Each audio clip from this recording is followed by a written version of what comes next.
Dear good morning all of you. आज हम principles of management में लीडरशिप स्टाइल, नेतृत्व दृष्टिकोण और शैली क्या होती है इसके बारे में बताएंगे। नेताओं के अंतर्गत कुछ जन्मजात गुण होते हैं। तो नेतृत्व दृष्टिकोण को हम मुख्यतः चार भागों में बांटते हैं। पहला है नेतृत्व का गुण मूलक सिद्धांत, दूसरा नेतृत्व का व्यवहारवादी सिद्धांत। व्यवहारवादी सिद्धांत दो चीज है, लाइकर्ट की नेतृत्व शैली, दूसरा ब्लैक तथा मॉर्टेन की प्रबंधकीय ग्रीड। तीसरा जो है शैली वह टैनिन बॉन्ड तथा स्मिथ का नेतृत्व सिद्धांत। चौथा नेतृत्व की परिस्थित्यात्मक शैलियां, जिसमें दो है, फीडलर का सहयोगी नेतृत्व सिद्धांत और नेतृत्व का पथलक सिद्धांत। तो सबसे पहले हम नेतृत्व का गुण मूलक सिद्धांत पढ़ेंगे। हम नेतृत्व का गुण मूलक सिद्धांत। एक प्रसिद्ध दार्शनिक प्लेटो, जिन्होंने कहा था leaders are born not made, नेता जन्म लेते हैं बनाए नहीं जाते। यह कथन इस बात पर आधारित है कि महान नेता महान कार्य करने के लिए पैदा होते हैं और प्रारंभ से ही कुछ गुण या विशेषताएं उनके अंतर्गत विद्यमान होती हैं, जिसके कारण लोग उनसे प्रभावित होते हैं। ऐसे नेताओं में Napoleon, Alexander, Roosevelt, Lenin, Mahatma Gandhi, Subhash Chandra Bose, बहुत से नाम हैं। तो इन नेताओं के अंतर्गत जो शारीरिक गुण होते हैं, जो उनसे अपनी अलग पहचान कराती है, जिसमें सबसे पहला है शारीरिक क्षमता। सबसे पहला है ये शारीरिक क्षमता। नेता में उच्च शारीरिक क्षमता होती है, जैसे अधिक ऊंचाई, अधिक भार, कार्य करने की पर्याप्त शक्ति, भरा हुआ चेहरा। ऊंचाई को थोड़ा सा अगर देखा जाए तो इसको हम इग्नोर तो नहीं कर सकते, लेकिन कुछ हिंदुस्तान में ऐसे भी नेता हुए हैं जिनकी लंबाई बहुत ज़्यादा नहीं थी, लेकिन फिर भी उनका कार्य बहुत महान था। जिसमें आप श्री लाल, स्वर्गीय भारत के पूर्व प्रधानमंत्री स्वर्गीय श्री लाल बहादुर शास्त्री का आप उदाहरण दे सकते हैं। उनकी लंबाई बहुत ज़्यादा नहीं थी, हाइट छोटी थी, लेकिन फिर भी उनके अंतर्गत एक महान नेता गुण भरा हुआ था। दूसरा बौद्धिक क्षमता। दूसरा है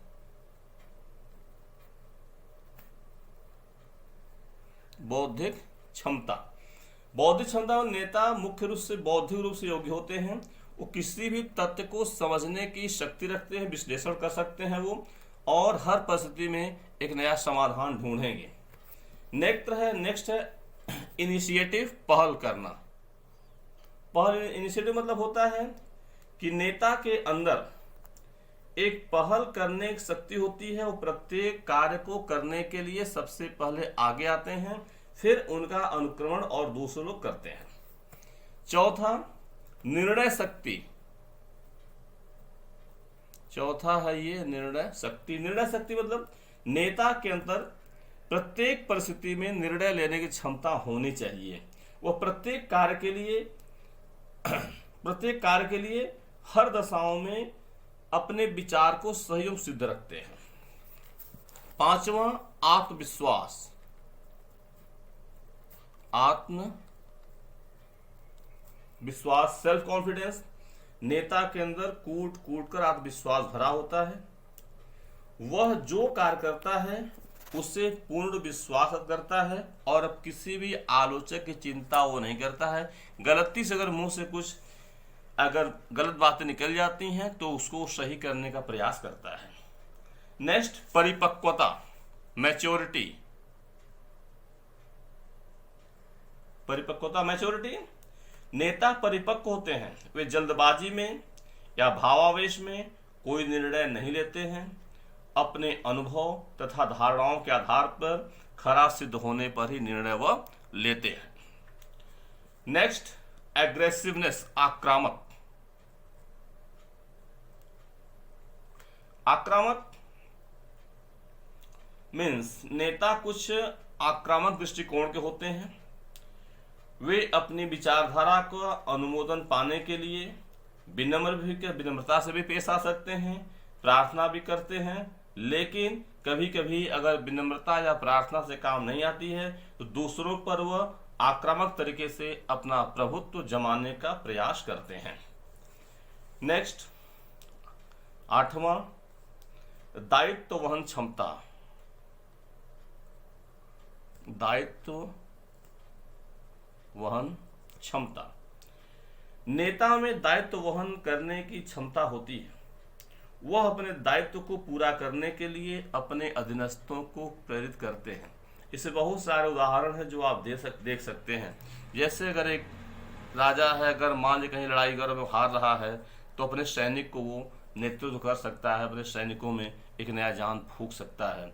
या एक किसी फैक्ट्री में काम करने वाले वर्कर अगर काम से जी चुरा रहे हैं या एक्स्ट्रा काम नहीं करना चाहते हैं तो प्रबंधक जो है उनके अंदर अपने नेतृत्व शक्ति से वह जान फूंक सकता है। नेक्स्ट है नवाचार क्षमता। नवाचार, इनोवेशन, जैसा आप जानते हैं इनोवेशन मतलब होता है समथिंग न्यू, कुछ नया करने की क्षमता, कुछ नया करने की योग्यता। नेता के अंतर्गत कुछ नए गुण पाए जाते हैं, जैसे प्रत्येक कार्य करने के लिए और लक्ष्य को प्राप्त करने के लिए हर बार एक नया प्रयास करता है, एक नया ढंग खोजता है। वो हर समस्याओं को अलग अलग तरीके से और एक ही समस्या और बाबा सुलझाना चाहता है तो नया नया समाधान लेकर आता है। नेक्स्ट है पर्यवेक्षणीय क्षमता। पर्यवेक्षणीय क्षमता। व्यावसायिक उपक्रमों में पर्यवेक्षण योग्यता रखने वाला व्यक्ति ही सफल नेतृत्व प्रदान कर सकता है। वह नियोजन, संगठन, निर्देशन, नियंत्रण व समन्वय करने की योग्यता रखता है। अगला है मिलनसारिता, जो अमूमन सारे नेताओं पाए जाते हैं। मिलनसारिता, नेता समूह का बॉस नहीं होता है बल्कि एक अच्छा साथी बनकर रहता है। वो अपने अधीनस्थों या अनुयायियों का सहयोग प्राप्त कर उनके साथ मिलकर लक्ष्य प्राप्ति का प्रयास करता है। नेक्स्ट, सहयोग, कोऑपरेट या सहयोगात्मक, कोऑपरेटिवनेस। नेता का रुख अपने समूह के प्रति हमेशा सहयोग का होता है। वह उनके कार्य में तथा कठिनाइयों के निवारण में सहयोग करना अपना कर्तव्य समझता है। और हंसमुख, सेंस ऑफ ह्यूमर, हंसमुख मतलब नेता के अंदर हंसमुख रहने का गुण पाया जाता है, जिससे उसके अनुयायी तथा अधीनस्थ उसे पसंद करते हैं। वह उसके मार्ग पर चलना पसंद करते हैं। वह निसंकोच अपनी कठिनाई भी नेता के सम्मुख रख पाता है। और अंतिम है लोकप्रियता।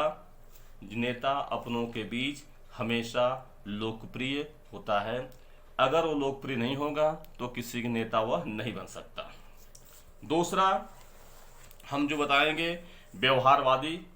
तो व्यवहारवादी सिद्धांत में हमने पहला आपको बताया था लाइकर्ट की नेतृत्व शैली है। तो लाइकर्ट नेतृत्व शैली, इसमें पहला है शोषक निरंकुश शक्ति। लाइकर्ट में पहला है शोषक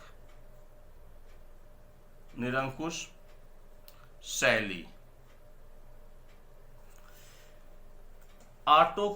एक्सप्लोटिव या ऑटोक्रेटिक भी कहते हैं। इस शैली को अपनाने वाला प्रबंधक या नेता हमेशा तानाशाही दृष्टिकोण रखता है। तानाशाही मतलब वह ये सोचता है कि he is all in all, सब कुछ वही है, सारा निर्णय वही लेगा।